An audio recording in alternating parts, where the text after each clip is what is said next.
بەڵێ سەبارەت بە کارگەری هێرشەکان لەسەر دۆخی سیاسی عێراق دکتۆر مجاشع تەمیمی شارەزای سیاسی لەگەڵمانە بێت. دکتۆر سوپاس بۆ ئامادەبوونی بەڕێستان.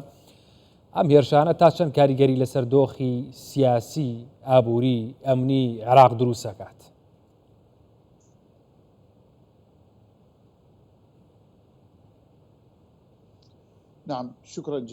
بەڵێ زۆر سوپاس بۆ ئێوە شەوی ئێوە و بینەرانی کوردستان 24 باش بێت. ئەمە جاری یەکەم نییە کە هێرش دەکرێتە سەر کێڵگەی غازی کۆرمۆر یاخود هێرش دەکرێتە سەر ناوچە گرنگەکانی هەرێمی کوردستان و عێراق بە شێوەیەکی گشتی. ئەمە وەکو ناوچەیەکی بەرەمێنانی غاز کە ڕێژەیەکی زۆری غاز بەرهەم دەهێنێت و سەرچاوەیەکی گرنگی کارەبای هەرێمی کوردستانە و زگەل لەوەش ناوچەکانی دەرەوەی هەرێمی کوردستان سوودی لێ دەبینن. ئەم هێرشە هاوپێچە یاخود هێرشەکەی سەر کۆرمۆر هاوپێچە لەگەڵ ئەو هەوڵانەی کە سەرۆک کۆماری یاخود سەرۆک وەزیرانی عێراق بەڕێز محەممەد شیع سوودانی هەوڵ دەدات وەبەرهێنان پەلکێشی عێراق بکات و وەبەرهێنان زیاد بکەن لە ناوچەکەدا. بۆیە من پێم وایە ئەم هێرشە بە پلەی یەکەم لێدانە لە هەوڵەکانی محەممەد شیع سوودانی، چونکە ئەو لەگەڵ ئیدارەی ئەمریکا و کۆمپانیەکانی ئەمریکا کۆبووەوە و تاوتوێی هاتنە و بازاری عێراقی لێگەڵکردن بە تایبەتی لە بواری وزە و بەرەمێنانی غازدا. لە هەمان کاتدا ئەو لەگەڵ سەرۆک کۆماری تورکیا ڕەجەب تەیب ئەردۆغان هەمان قسەی کردووە. بڕیارە بەیانیش لە کاتی سەردانەکەی بۆ سعودیا لەگەڵ کۆمپانیا سعودیەکان کۆب بێتەوە. ئامانجێکی سەرەکی وەبەرهێنانە لە کەرتی غازدا، بەڵام وا دیارە ئەجێندەیەکی هەرێمی هەیە، نایەوێت عێراق لەم بوارەدا سەرکەوتوو بێت و دەیەوێت هەمیشە عێراق غاز هاوردە بکات. ولی دکتۆر هەڵبەتە تو زانیجی غاز di çarçovê nexşeya wizel ser astê cîhanê zortirîn karîgerî ser heye. Heta li beriya naftê jî keftiye. Demekê de Iraq xudan jê derekê serekiyê gazê ye ve kete gotî gazê li wilateke herêmî dikire. Kewata ev hêrişa bû ser kêlgeha Kormor. Naçîte di çarçovê van hevrikên herêmî da gelû?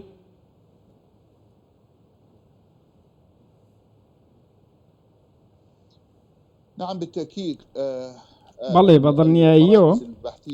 ناوەندەکانی توێژینەوەی نێودەوڵەتی جەخت لەوە دەکەنەوە کە شەڕی داهاتوو شەڕی وزێ و شەڕی سەرچاوەکانی وزێ بە پلەی یەکەمیش غازی سروشتی وەکو دەرزاندرێت کە بەهای غاز لە دوای شەڕی رووسیا و ئۆکرانیا هێندەی دیکە بەرز بووتەوە و ئێستا گرنگی پێدانێکی زۆر بەرامبەر بە عێراقی تەنانەت کۆمەڵگەی نێودەوڵەتیش و لە پێشەوەی هەمویان ویلایەتە یەکگرتووەکانی ئەمریکا و وڵاتانی خۆرئاوا هەمیشە هانی عێراقیان داوە و بەرهێنان لە کەرتی غازدا بکات، چونکە عێراق خاوەنی یەدەگێکی زۆر باشی غازە و دەتوانێت قەرەبووی بازاری غازی بکاتەوە، ئەوەی کە بەهۆی سزاکانی سەر رووسیا هاتوونەتە کایەوە. پێم وایە هەموو ئەوەی ڕوودەدات هەرچی بێت عێراق پابەندە بەوەی وەبەرهێنان لە غازدا بکات و پێویستە بیکات و هەرچەندە هێرش بکرێتە سەر ئەو زۆرە دامەزراوانە پێویستە عێراق لە کارەکانی بەردەوام بێت. ئێستا خولی پێنجەمی مۆڵەت پێدان و بەدواداچوونیش بۆ وەبەرهێنانی غاز هەیە لە عێراقدا بە تایبەتی لە ناوچەکانی ڕۆژئاوا و باشوور. ئەمە جگەلەوەی لە نێو سنووری هەرێمی کوردستان غازێکی زۆر باشێت، چونکە هەرێمی کوردستان لە ساڵی 2007ەوە دەستی بە وەبەرهێنان لە بواری غازدا کردووە و چەند ساڵێکی زۆر پێش حکوومەتی فیدراالی دەستی بەم کارە کردووە. لە ساڵی 2008ەوە کۆرمۆر بە نمونە کار دەکات و غازەکەی لە کارەبادا بەکاردێت. بۆیە من پێم وایە بابەتی غاز بابەتێکی زۆر گرنگە. وەکو گوتیشم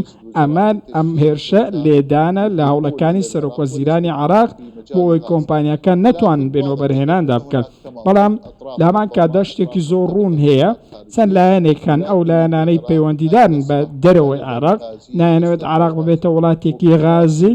و فشارێکی زۆر گەورەش هەیە بۆ سەر حکوومەتی عێراقی بۆ ئەوەی کە پەراوێز بخرێت و دوور بکەوێتەوە لەوە بەرهێنانی غاز. زۆر باشە، سیاسەتی وزە لە دەستی عێراقایە. ئەمە تا چەند کاریگەری لەسەر سیاسەتی وزەی عێراقی هەبێ ئەم هێرشانە بۆ سەر وزەی هەرێمی کوردستان لە چوارچێوەی عێراقدا؟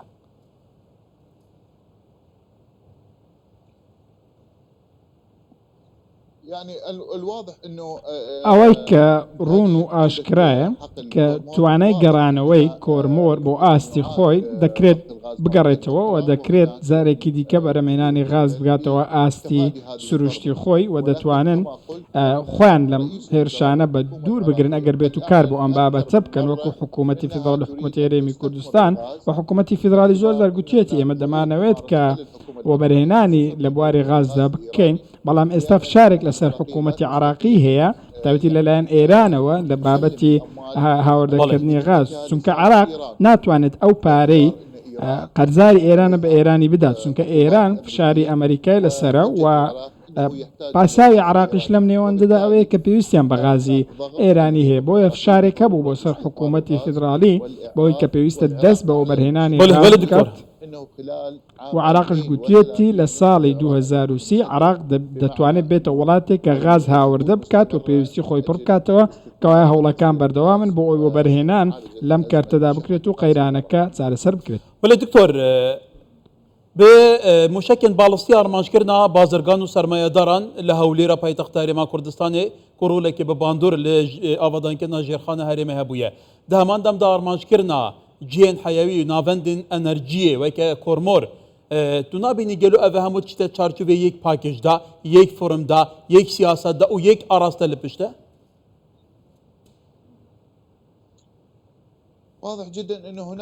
بابەتەکە زۆر ڕوونە زۆرێک لە کۆدەنگی هەرێمی هەیە بۆی کە دەیەنەوێت عێراق ببێت بە وڵاتێک هەموو شتێک هاوردە بکات واتە هیچ شتێک هەناردە نەکات بە تایبەتی لە بواری وەزا وا دەردەکەوێت کە ڕێککەوتنێکی هەرێمی هەیە و ئەگەرچی ئەم ڕێککەوتنە لەوە دەسێت ڕێککەوتنێکی بینا نەبێت واتە لەبەر چاو ئاشکرا نەبێت بەڵام دەیانەوێت عراق هەموو شتێک هاوردە بکات هەر لە وزەوە بیگرێت تا دەگاتە بابەتە کشت و کاڵی و تەواوی بابەتەکانی دی کە بۆیە ماوەی 20 ساڵە حکوومەتی عراقی بە بابەت و ئاڵنگاری زۆر سەخت تێدەپەڕێت بەڵام من پێم وایە ئێستا بارودۆخەکە گۆڕاوە و حکوومەتی ئێستا عراق حکوومەتەکانی داهاتوش و هەرێمی کوردستانیش ناکرێت بەم شێوازە لەم سیاسەتەی پێشوو بەردەوام بن و هەوڵ دەدەن ئیتر بەرەو پێشەوە بچن ئەمڕۆ هەرێمی کوردستان بە نمونە پێشکەوتنێکی زۆری بەخۆبینەوە لە بابەتی وەبەرهێنان لە کەرتی گاز تەنانەت حکوومەتەکانی عراقی دووساری زۆرێک لە شەرمەزاری کردووە چونکە وای کرد ئەوان زووتر دەستیان پێ کردووە لە ساڵی 2010ەوە کۆرمۆر بە نمونە وەبەرهێنان و لەم کەرتەدا کراوە کەواتە هەرێمی کوردستان سیاسەتێکی سەرکەوتووی پەیڕەو کردووە و ئێستا پێویستە ئەم بابەتەی لە هەرێم جێبەجێکراوە ئەم سیاسەتە لە ناوچەکانی دیکەی عراقش جێبەجێ بکرێن لە باشوور و ناوەڕاستی عراق چونکە بەڕاستی ناکرێت عراق بارودۆخی سەختی دارایی هەبێت و کورتێنان لە بودجەدا هەبێت و زیاتر لە 20 ملیارد دۆلار بۆ